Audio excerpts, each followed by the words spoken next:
తెలంగాణ జై తెలంగాణ.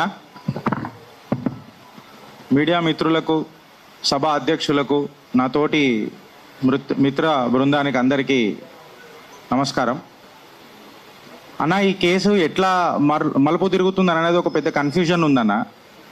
దానికి సాక్ష్యం ఇవాళ ప్రెస్ క్లబ్ల నుంచి మనం మాట్లాడే కంటే ఎక్కువ గౌరవనీయ పెద్దలు రాష్ట్ర ముఖ్యమంత్రి అనుముల రేవంత్ రెడ్డి గారే నిన్న మాట్లాడిండు.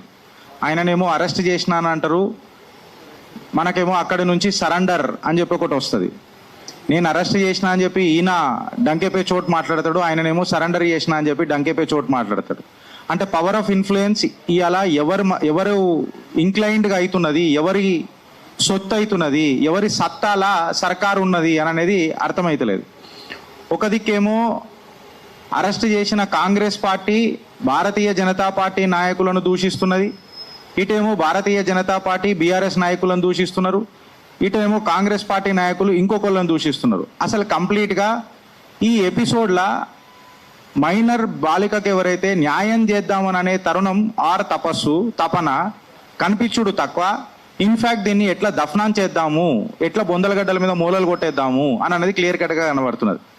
ఒకసారి మీరు ప్యాటర్న్ తీసి చూస్తే నిన్న గౌరవ ముఖ్యమంత్రి మాట్లాడిన మాటలలో కూడా మేము ఇమ్మీడియట్గా ఎఫ్ఐఆర్ చేసినాము అని అన్నారు. ఇమ్మీడియట్గా FIR కాలేదన్నా.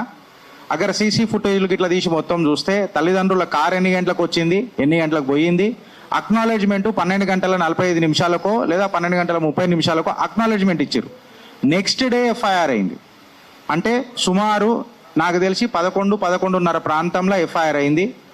Of course back dated FIR అయింది. నిన్న పెద్దలు